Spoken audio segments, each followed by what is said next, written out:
What if Danny Phantom had its own cinematic universe? That is the question I'm gonna answer today. There hasn't been that much content made other than the show and a graphic novel for Danny, so I'm taking things into my own hands.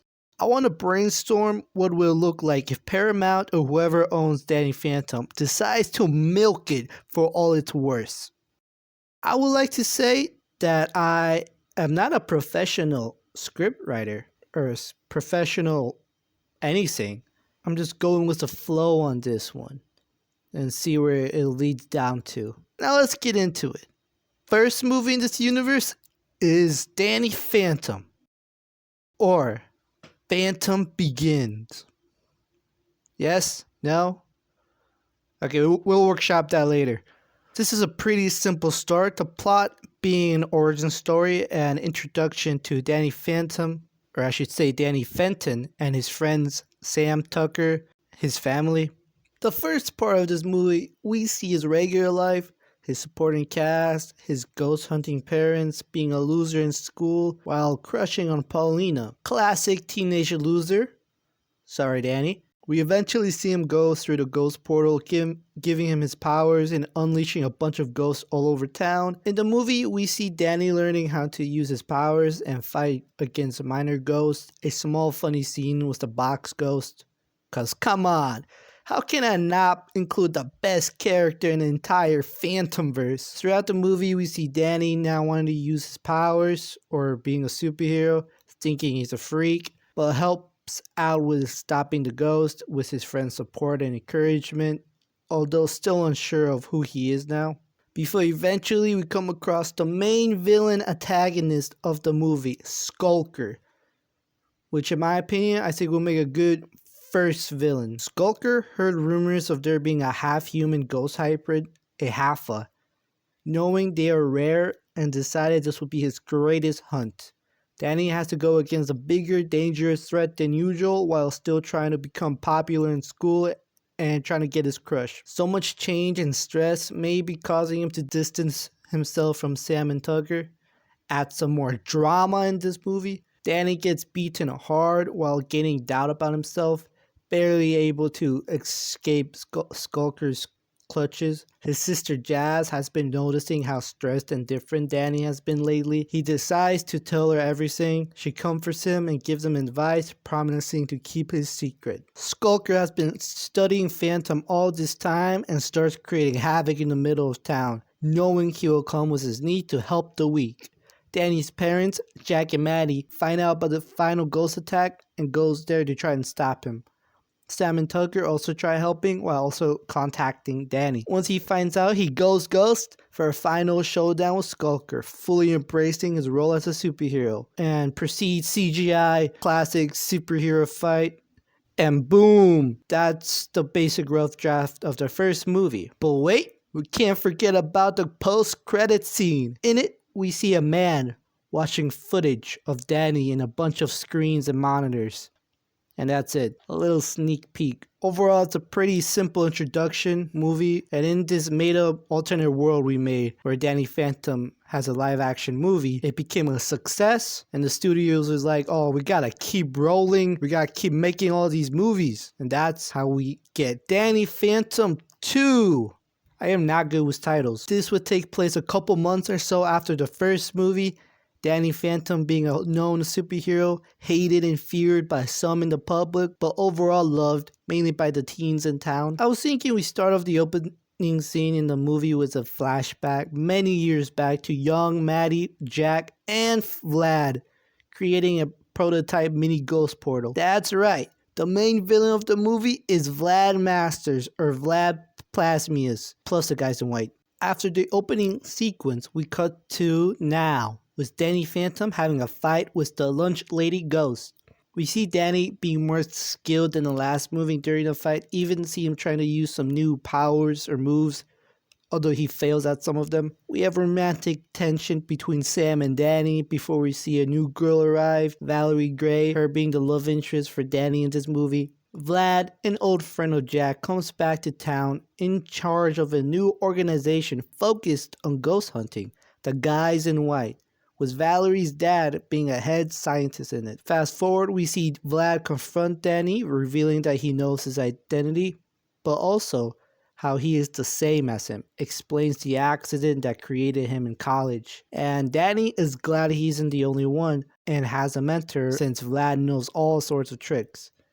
Vlad starts taking advantage of Danny's fear of his parents hating him if they found out who he was, wanting Danny to be the son he never had. And throughout the movie, we see Danny and Valerie start dating, the relationship growing with a jealous, sad Sam. Poor Sam. She can't catch a break. Vlad is appearing to be so kind to Danny, guys in white capturing ghosts, leaving Danny thinking he can slack off a bit and live his life without being a ghost hero. Until Danny finds out the guys in white are experimenting on the captured ghosts. Even some ghosts he knows, like the box ghost. How dare they? And how they have their own giant ghost portal. Danny doesn't like that, having more empathy for ghosts as all of them aren't bad and tries freeing them with the help of Valerie's dad, who turns a new leaf. Danny confronts Vlad about what's going on and learns of his bitter hatred towards his dad and his obsessive, weird love for his mom. I see them thighs, bitch, I see that ass, let a nigga smash. Vlad tries convincing him to join, that he could be the father he needs. Danny denies everything as they fight throughout the town. Vlad beats him before deciding to get revenge on Jack Fenton once and for all. Valerie's father tries stopping him, but he gets just backhanded. With Vlad distracted, Danny tackles him into the ghost portal for a final epic fight inside the ghost zone. Yeah, that's right. We finally get a look inside the ghost zone, but only for a couple scenes as Danny was able to leave him trapped and the portal gets destroyed. Valerie's dad is dead because Vlad backhanded him too hard, I guess, and she has to move away with her uncle. Her relationship with Danny is over and he feels guilty as this was his first big loss as a hero. Although Jazz, Sam, and Tucker are there to help him through it. Post-credit scene time. We see Vlad beating up a bunch of ghosts, laughing as he says it will take him a matter of time before he finds a way back. And that's the whole... Wait a minute!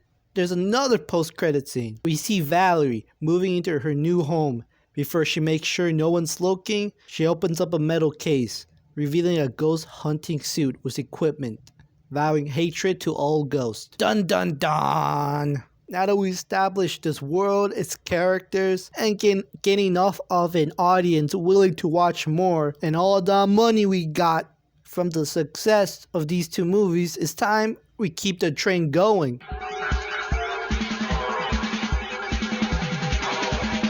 But we should introduce a new character that's not Danny. Who, you might ask, we should create a whole film about that will create even more money? Anti-heroes are pretty popular these days. So how about Johnny 13, the movie? That's right, this might be a random character to make a solo film about, but he's the most neutral in Danny's rogues gallery that isn't fully evil / bad.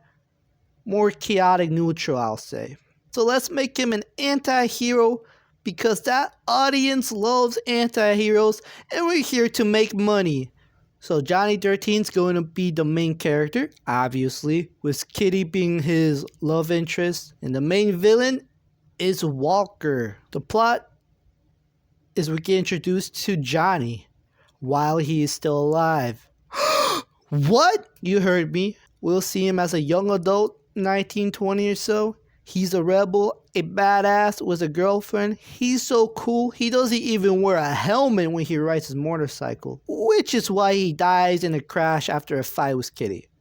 So, fun movie, right? Anyway, let's say Johnny gets reborn into the ghost zone, a full ecto-powered ghost, exploring the concept of dead humans getting reborn into the ghost zone versus ghost zone-born beings.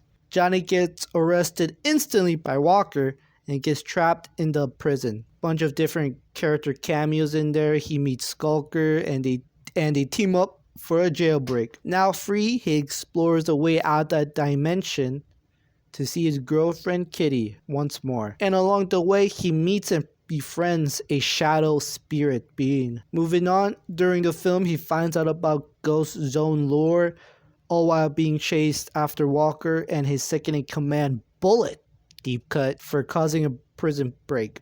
Johnny eventually finds a way out the Ghost Zone, tries finding Kitty, but realizes that Walker and his men kidnapped her into the Ghost Zone. He goes back, trying to save her, and a final fight between everybody, even Kitty, when she realizes the Ghost Zone has the reverse effect on living humans in it, allowing her to have basic ghost abilities. Johnny gets hurt as they escape, almost fading from existence, kind of like a second death. Kitty sacrifices herself, allowing Johnny to be okay, but it turned her into a ghost too. They decide to travel to their next adventure, embracing their new ghostly lives as long as they have each other. Another movie done. I'm a bit unsure of the ending I made, but I don't have enough time to think about it too much. Cause up next is The Red Reaper or The Red Huntress. Either one can work. I don't remember if Valerie had an official name for her alter ego, but I like her being called the Red Reaper. So she now has her own official movie. She took some ghost hunting equipment and other tech her dad was working on to become her own ghost hunter. Now living with her uncle or maybe her mom, I'm not entirely sure on that. In this movie, Valerie is still angry and in pain from losing her father, now hunting all ghosts in vengeance. I'll say the main villain for this movie is gonna be Ember, who Valerie would be a huge fan of before becoming shocked at how she's actually a ghost. And she'll learn about the tragic backstory of Ember and how she died and consumed by vengeance. Maybe there'll be a future spin-off movie about Ember. Either way, throughout the movie, Valerie fights Ember until we get a final fight during one of Ember's concerts, with Valerie finally sympathizing with the ghost, but still tries to take her down to save all the mind control people. They have an emotional moment of understanding between one another before either Valerie lets Ember get away or she just makes an escape somehow. And after all of this, Valerie learns to become less vengeful against ghosts, since all of them aren't that bad, and becomes more of a true hero. And well, that's the end of the movie. Oops, almost forgot a post-credit scene. We see future Valerie fighting Dan. And that's a whole movie. I had a lot of fun making this video, trying to come up with ideas on how a Danny Phantom cinematic universe would look like, and this is only phase 1. I'll think about doing a phase 2 part 2 video for another time, and leave a like.